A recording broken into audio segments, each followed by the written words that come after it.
Diante do nosso Pai eterno que está conosco nessa noite. Eu louvo ao Senhor por mais uma oportunidade que o Senhor tem nos dado. Hoje, terça-feira, culto de ensino, de estudo bíblico da palavra do Senhor. Também é o segundo dia da campanha de oração que antecede a Santa Ceia do Senhor, que será no domingo. O pastor pediu para nós estar ministrando nessa noite a sétima lição das cartas de João às igrejas da Ásia Menor. Vamos dar hoje sobre a igreja de Laodiceia. E logo após estaremos orando ao Senhor, colocando as nossas vidas na presença do nosso Deus em agradecimento. Sem perda de tempo, convido os irmãos a abrirem suas Bíblias em Apocalipse, capítulo de número 3, versículo 14 até o versículo 21. Apocalipse, capítulo de número 3, do versículo 14 até o versículo de número 21. Diz assim a palavra do Senhor no versículo 14: Ao anjo da igreja que está em Laodiceia escreve: Assim diz o Amém, a testemunha fiel, verdadeira, o princípio da criação.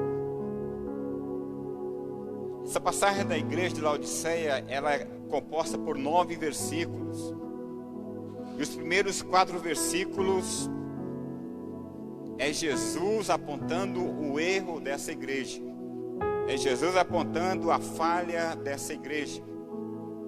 O 5º versículo é Jesus dando um conselho para a igreja de Laodiceia.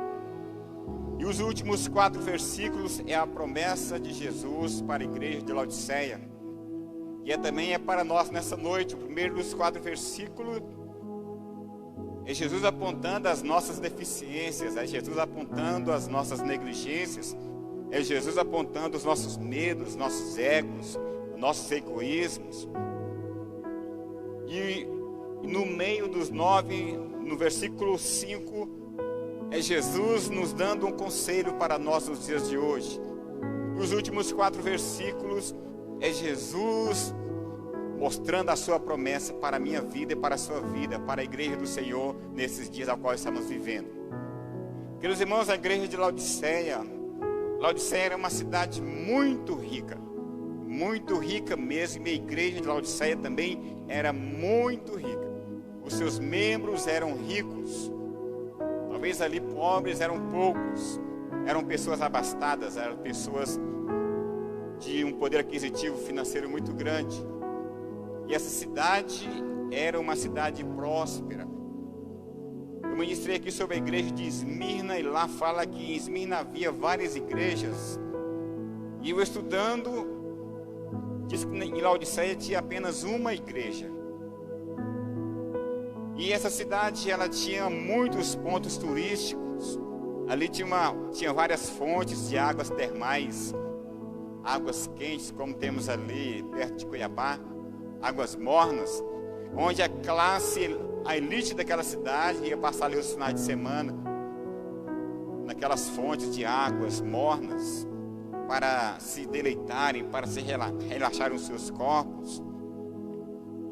E ele também tinha uma faculdade muito conceituada naquela época, uma faculdade de oftalmologia, onde os médicos oftalmos daquela região, quase todos passaram pela faculdade da igreja de Laodiceia, ou da cidade de Laodiceia. Eram pessoas bem formadas, era uma faculdade muito conceituada. Então vamos entrar na passagem no versículo 14, que diz assim: Ao anjo da igreja que está em Laodiceia, assim diz o Amém. Ao anjo da igreja que está em Laodiceia. O anjo da igreja de Laodiceia é o pastor, é o líder da igreja. Se fosse para nós hoje, seria para o pastor Ronaldo. Então Jesus está dizendo para João: ao anjo da igreja que está em Laodiceia escreve: Assim diz o Amém.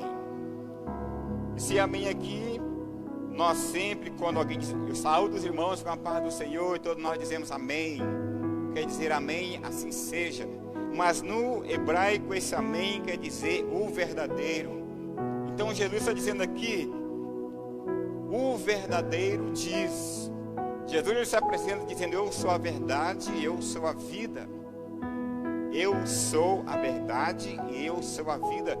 E no final desse versículo diz, Jesus ele começa a falar dele mesmo, diz, a testemunha fiel e verdadeira, o princípio da criação. Jesus está dizendo, olha, eu tenho visto as coisas que vocês estão fazendo. Eu sou o princípio, eu sou o fim, eu sou a testemunha fiel e verdadeira, o princípio da criação.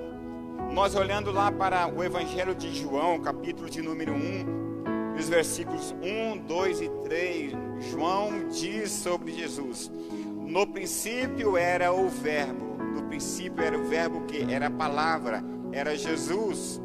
E o verbo estava com ele. Quem é o verbo? Jesus. Estava com quem? Estava com Deus. E ele estava no meio deles. Quem que estava no meio deles? Jesus. No princípio era Jesus. Então Jesus está dizendo aqui, olha, eu sou o princípio da criação. Quando Deus criou todas as coisas, lá eu estava. Eu estava no princípio, estava no início. Eu formei vocês, eu sei a situação a qual vocês estão passando, estão atravessando. Então João diz, no princípio era o verbo, e o verbo era Deus, e o verbo estava com Deus. E ele estava no princípio, e nada do que foi feito se fez. Nada do que foi feito se fez, senão por obra de Jesus. Então Jesus começa pedindo para João, dizendo, olha, escreve a igreja que está em Laodiceia, dizendo, eu, a testemunha fiel, o princípio e o fim. É que Jesus está dizendo para nós também nessa noite, eu sou a testemunha fiel, eu sei o começo de vocês, eu vi vocês nascerem, eu vi vocês formarem, eu salvei vocês, eu os trouxe para a minha presença, eu sou essa testemunha fiel e verdadeira. Agora vamos aqui para o versículo de número 15, que diz, eu sei as tuas obras. O Senhor conhece as minhas e as tuas obras. Porque Ele está dizendo lá no versículo 14, que Ele é a testemunha fiel e verdadeira. O princípio da criação. Não tem como eu e você escondermos nada do Senhor. Não tem como eu e você nos apresentarmos diante de Deus com desculpas. Ah, Senhor, eu não pude fazer porque eu não tive tempo. Ah, Senhor, eu não pude ir porque eu não tive tempo, eu estava impossibilitado. A Bíblia diz que os olhos do Senhor procuram os fiéis na terra. Não tem como nós nos escondermos de Deus. A palavra diz que nós subimos às alturas, lá Ele está. Se nós descermos à profundeza da terra, lá tuas mãos nos susterá. Para onde fugiremos da presença do Senhor? Não tem como nós escaparmos da presença do Senhor. Então Jesus começa a alertar essa igreja de Laodiceia, dizendo, eu sei as tuas obras, pois tu não és frio e nem quente. Queridos, há duas coisas. Na realidade são três coisas que nós somos. Ou nós somos frios, ou nós somos quentes, ou morno. Então Jesus está dizendo, João começa a escrever. Escreve aí, João. Jesus dizendo, eu conheço as tuas obras, pois tu não és frio e nem quente. Queridos, olha só o puxão de orelha que Jesus dá à igreja de Laodiceia. Eles viviam em uma cidade onde tinha águas termais, águas quentes. Quando uma pessoa intoxicada por alguma coisa, que vai ao médico e procura alguma coisa assim, recomenda-se tomar água morna para provocar vômito. Recomenda-se a pessoa tomar água morna em abundância, até a pessoa expelir para fora aquilo que está ali fazendo mal. Então, Jesus está dizendo aqui para eles, eu conheço as tuas obras, pois tu não és frio e nem quente. Oxalá fostes frio ou quente. Mas a igreja de Laodiceia estava num patamar mediano. Eles não eram nem frio e nem quentes. O que quer dizer a palavra frio? Frio é aquela pessoa que não conhece a Deus. Frio são aquelas pessoas que não obedecem os mandamentos do Senhor, que não converteram-se a Deus ainda. Essas são as pessoas denominadas frias. E quem são as pessoas quentes? É os canela de fogo, reteté? Não. São aqueles que obedecem, são aqueles que temem, são aqueles que fazem a vontade do Senhor, são aqueles que deixam tudo para seguir a Jesus. Essas são as pessoas quentes, são os cristãos quentes, são os cristãos que estão dispostos a dar a sua vida em prol do reino de Deus. Então Jesus começa dizendo aqui: eu sei as tuas obras, igreja de Laodiceia, pois vocês não é frio e nem quente. Ele diz: olha, eu queria que vocês fossem frio ou quente. Mas a igreja de Laodiceia estava num patamar mediano, é que nós vamos ver aqui no versículo de número 16. Que diz, quem lê para nós aí o versículo de número 16?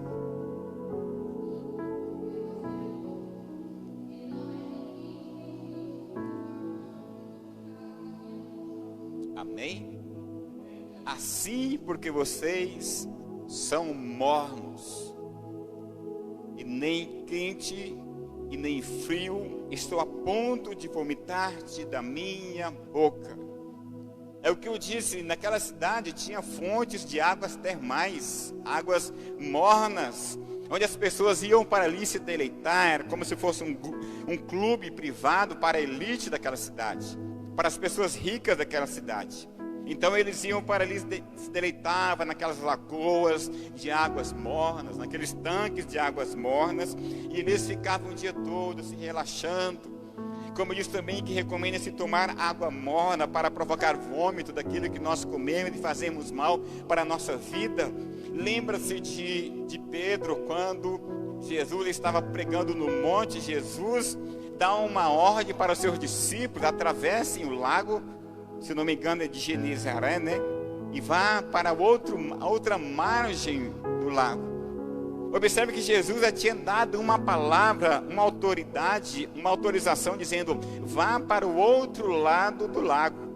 Jesus não disse: olha, vai remando aí e vê se vocês conseguem chegar do outro lado. Não.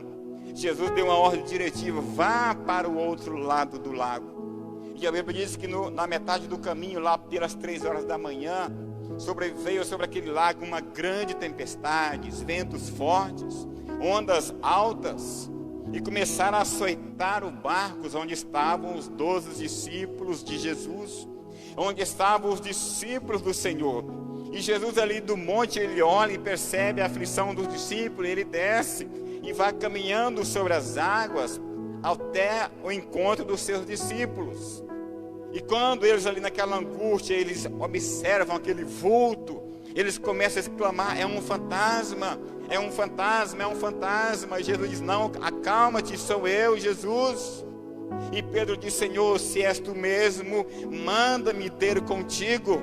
E Jesus disse: venha, Pedro. E veja só que a autoridade, a responsabilidade, a fé de uma pessoa quente na presença do Senhor. Naquele momento, Pedro se aqueceu do Espírito Santo. Naquele momento, Pedro teve fé e saiu do barco e começou a caminhar sobre as águas.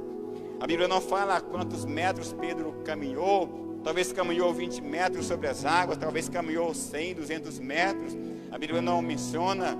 Mas nós vemos aí que Pedro, ao ouvir a palavra do Senhor dizendo: venha, Pedro, Pedro se levantou, Pedro se posicionou sobre a palavra que Jesus havia ordenado. É como se Pedro pegasse a palavra de Jesus e fizesse daquela palavra uma prancha e começou a andar sobre as águas. Pedro estava quente, cheio de fé, cheio de coragem. Mas na Bíblia fala que Pedro, quando ele começou a caminhar talvez 100 metros, Pedro começa a ficar morno. A sua temperatura de um crente quente começou a cair.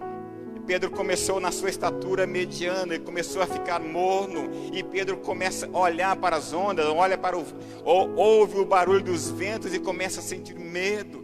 E Pedro, na sua mornidão, ele começa a afundar, ele clama por socorro, e Jesus lhe acode, toma pelas mãos e diz: homem de pouca fé, por que duvidastes? E os outros discípulos frios ficaram no barco. Os outros discípulos, sendo crentes frios, ficaram no barco só observando. Quando Jesus disse: venha, era para todos eles descerem do barco e começarem a andar ao encontro de Jesus, porque já havia uma palavra liberada de Jesus para os seus discípulos: venha. Mas o que faz o crente morno, nós almoçamos, tomamos café da manhã, almoçamos e jantamos.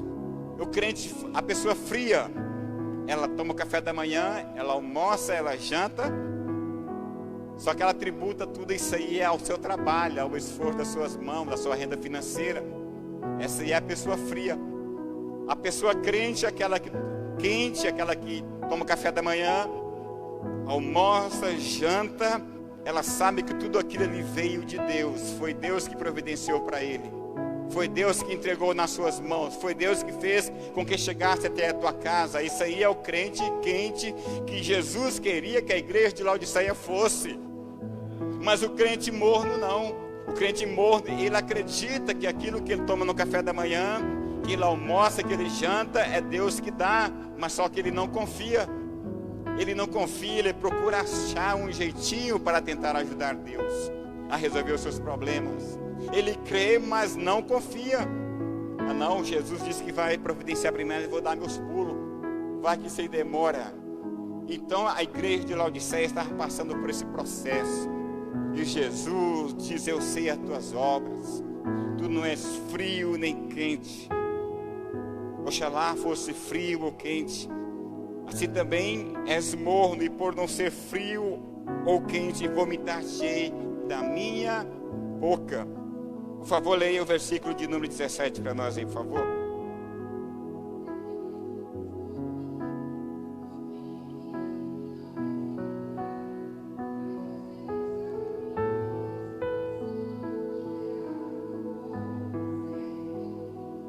Amém. Era o que aquelas pessoas daquela igreja estavam vivendo.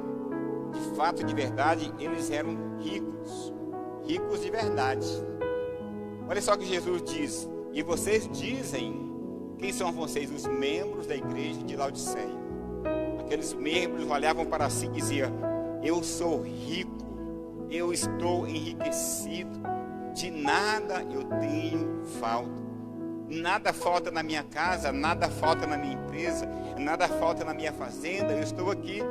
Aquelas pessoas eram tão ricas que elas não dependiam, no seu conceito, na sua mente, elas não dependiam de Deus. Tudo que elas queriam, elas tinham. Se alguém adoecia na sua casa, elas enviavam para os melhores médicos. Se elas queriam comer algo diferente, ela mandava trazer de outras cidades. Se precisava de uma carruagem nova, elas mandavam buscar, seja lá onde fosse. Eles tinham dinheiro para queimar. Aquela igreja tinha grande potencial financeiro. Então Jesus começa: e vocês dizem em seus corações, vocês dizem nos púlpitos: eu sou rico, eu estou enriquecido e de nada tenho falta.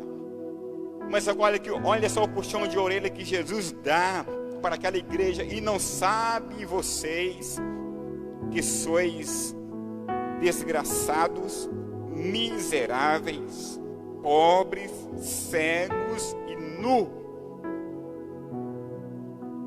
Nós temos que tomar muito cuidado com isso, querido, da nossa altivez, do nosso egoísmo, daquilo que nós falamos de nós mesmos: não, eu estou bem financeiramente, não, na minha casa está tudo beleza, não está faltando nada, do jeito que eu estou na igreja está bom, eu não preciso, eu já estou salvo, meu nome já está escrito no livro da vida. Tem uma máxima aí fora que diz: uma vez salvo, salvo para sempre. Nós estamos vendo muitos cristãos indo nessa onda, nessa vibe, pessoas que aceitaram a Jesus como seu Salvador, fizeram uma confissão de fé, batizaram, mas não passam do nível. Sempre eu estou acompanhando ali as vi a transposição do Rio São Francisco, então lá estão cheios de réguas. Então aquelas réguas têm 1 metro, tem medição de 0 até os 99 centímetros, para chegar a 1 metro. E tem pessoas que estão aí, sendo uma régua cheia de Deus, apenas 10 centímetros, sendo que tem mais 90 centímetros para se encher de Deus, mas ele olha para ele e vê 10 centímetros e diz, não, aqui está bom para mim, 10 centímetros de unção, 10 centímetros da presença de Deus, para mim está muito bom. Não, se nós temos a capacidade para 1 metro de poder, de bênção de Deus, é necessário que nós venhamos nos encher desse poder, para transbordarmos depois desse 1 metro. É isso que o Senhor quer de mim e de você. É isso que Ele estava cobrando da igreja de Laodiceia naqueles dias, e cobra de nós hoje, nos nossos dias, porque essa palavra também é para nós nos dias de hoje. Muitas vezes nós nos achamos o importante, nós nos achamos o grande, o maioral, mas o Senhor tem olhado para nós com a sua infinita misericórdia, com a sua infinita graça. Nós vemos aí esses 4 versículos, é Jesus apontando o erro da igreja de Laodiceia. É Jesus apontando as falhas daquela igreja, daqueles irmãos daquela igreja primitiva.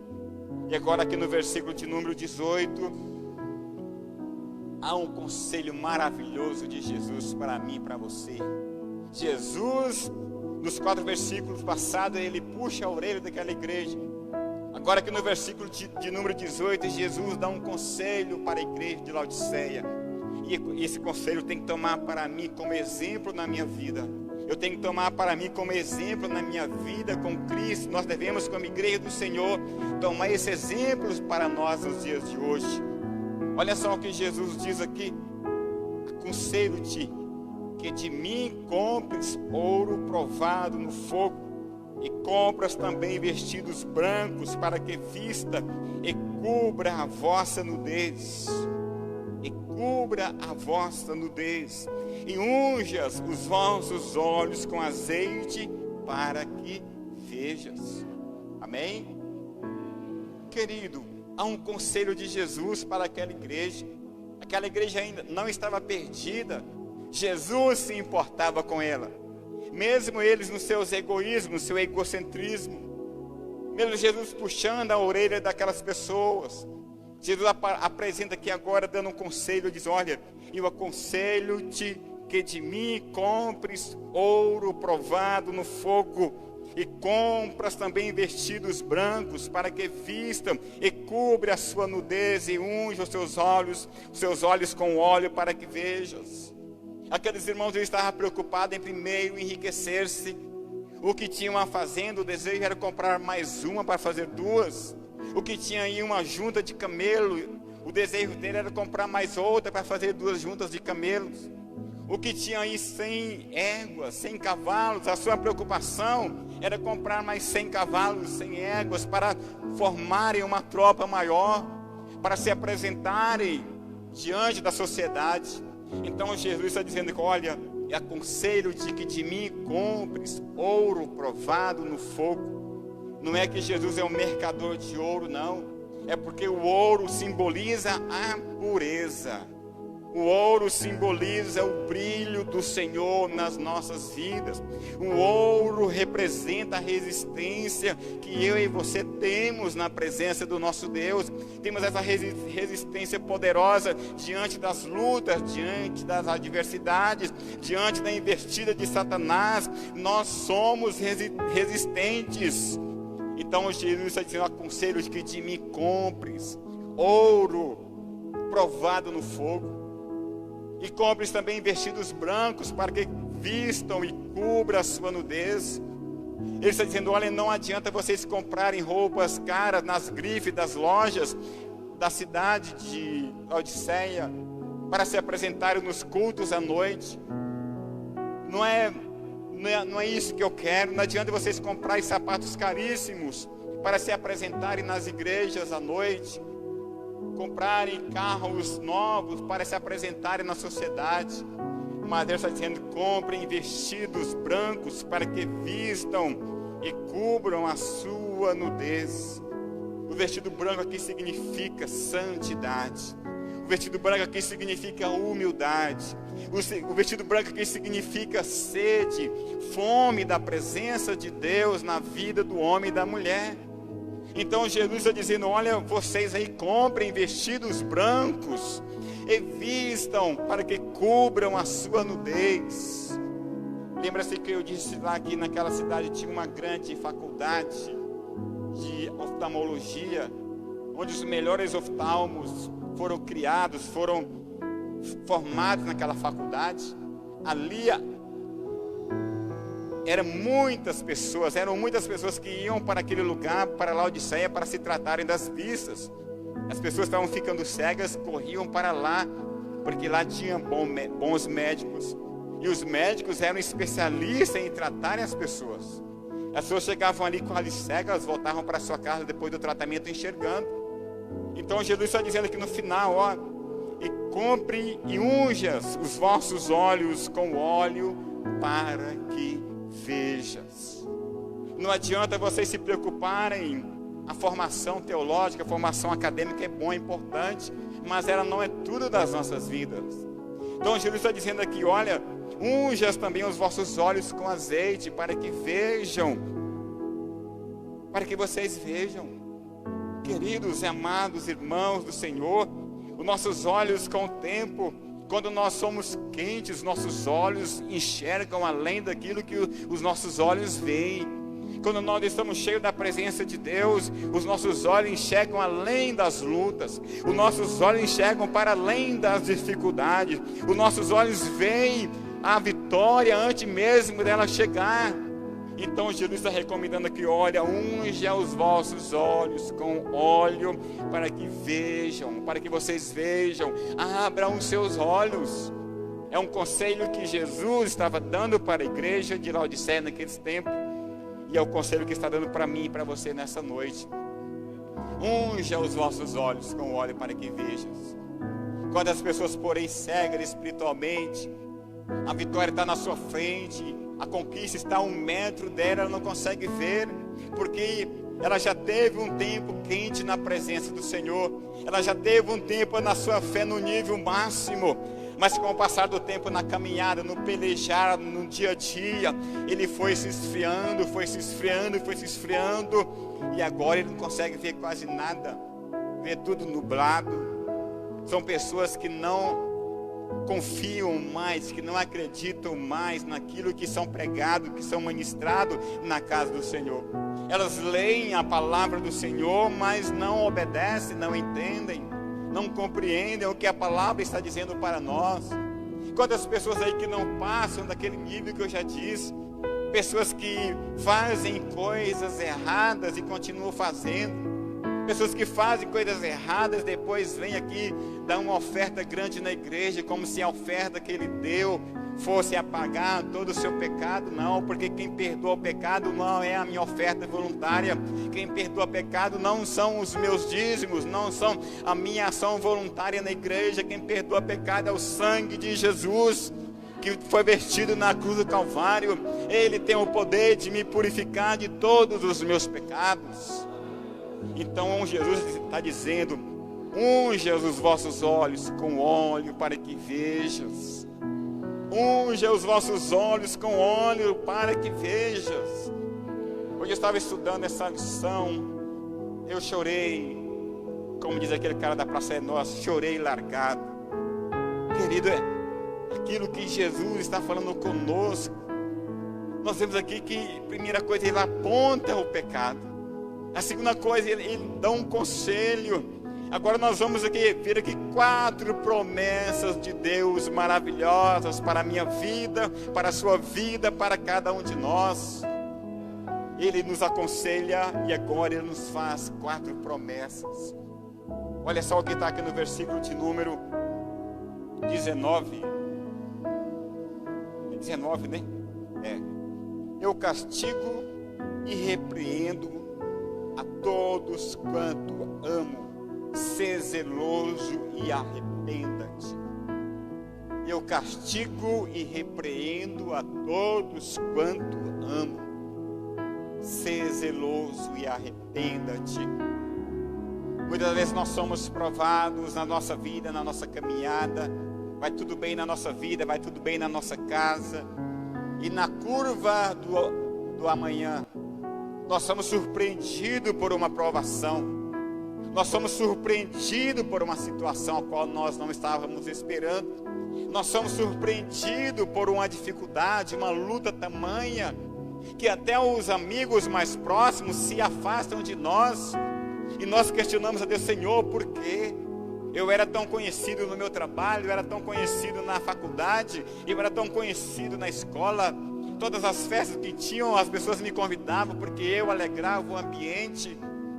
E agora todo mundo fugiu, eu estou sozinho. Mas não, querido, é uma promessa de Deus para nós. Eu castigo e repreendo a todos quanto amo.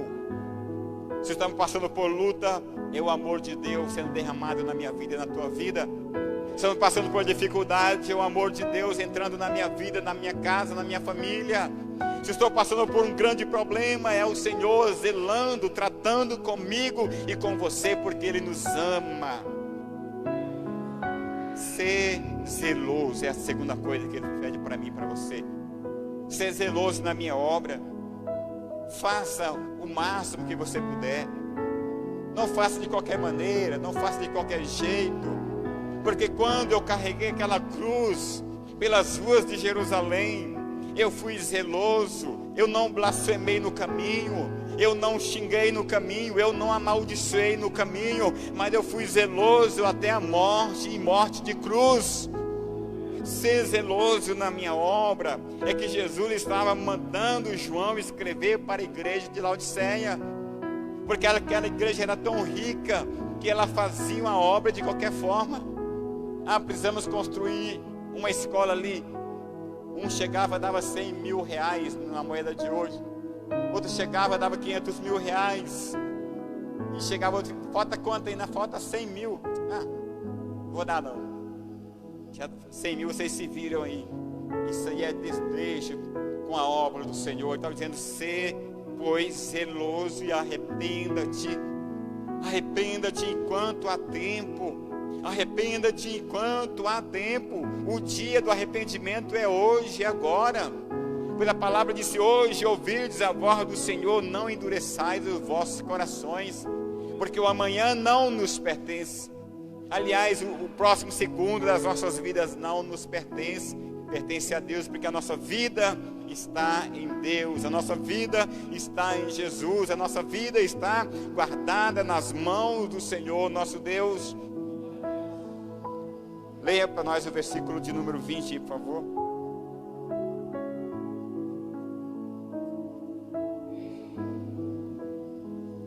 Pode ler.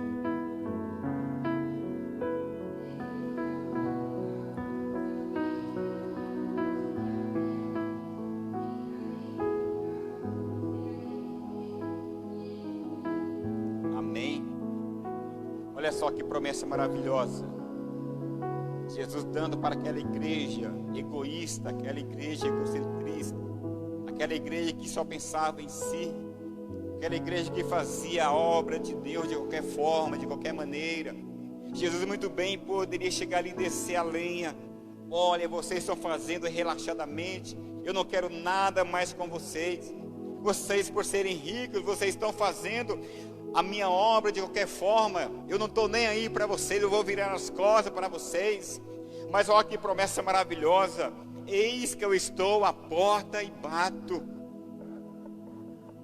Eis que eu estou à porta e bato, querendo entrar, querendo fazer morada, querendo cear com vocês. Se alguém ouvir a minha voz, olha só que promessa maravilhosa, e abrir a porta, eu entrarei e cearei com ele e ele comigo, aleluia. Imagine só, querido, você, eu, nós abrindo a porta do nosso coração para o Senhor e deixando Ele entrar para que Ele venha ensinar na minha vida e na sua vida. Ele está dizendo para aquele que está frio: eis que estou à porta e bato. Se você abrir a porta do seu coração e deixar eu entrar, eu vou aquecer a sua vida e você será quente na minha presença. Ele está dizendo para aquele que se sente morno: eu estou à porta e bato. Se você abrir a minha voz, ouvir a minha voz e abrir a porta, eu entrarei na sua casa, cearei com você e você comigo, e você nunca mais será como era antes. Aleluia. Ele está dizendo para aquele que é quente, que estou à porta e bato. Se você abrir a porta, ouvir a minha voz e abrir a porta, você será mais poderoso do que você é. Você será mais cheio do meu Espírito, da minha presença, daquilo que você é. Aleluia. O perigo de ser morno, queridos, é que muitas das vezes, quando Pedro ali saiu do barco, ele surfou na palavra de Deus que saiu da boca de Jesus. O perigo de ser morno é que Jesus disse que vós, por ser morno, eu vomitarei da minha boca. Esse vomitarei quer dizer, querido, quando Pedro andou sobre as águas, sob a autoridade de Jesus.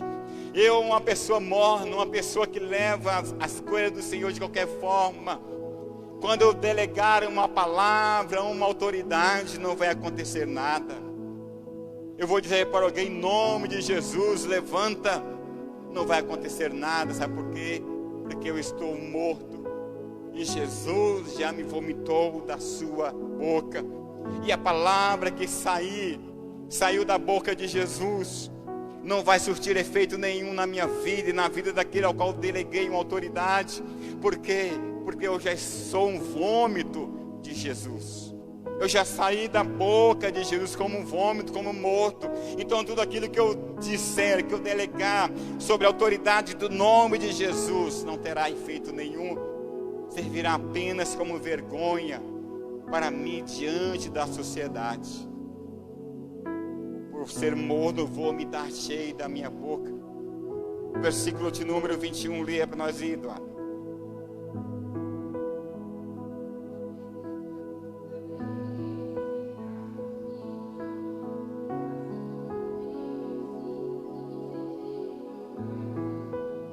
Amém.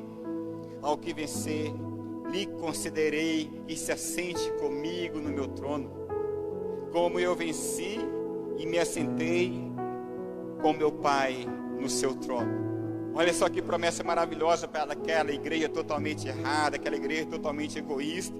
Ele está dizendo para aqueles membros e diz para nós nessa noite: olha, se você vencer, se você perseverar firme até o fim, eu lhe concederei que se assente comigo no meu trono, como eu venci e me assentei com meu Pai no meu trono. É desejo, é vontade de Deus que eu e você estejamos onde Ele estiver. Nas igrejas passadas diz: aquele que vencer, né? Aquele que perseverar firme até o fim. É desejo do meu coração, é desejo da minha alma, é desejo meu, que onde eu estiver estejais vós também. E não é que vai ser um por vez, não, queridos, são todos que vencerem. Onde Jesus estiver, todos nós estaremos lá. Onde Jesus estiver, todos aqueles que vencerem estarão juntos. Não é 100, agora é 100, 1.500.000, sei lá quantos, não. Agora é a senha de número 14, não. São todos que vencerem, o Senhor nos concederá o prazer de se assentar com Ele no seu trono. Ele disse: como eu venci, me assentei com meu Pai no meu trono, assim também farei com vós.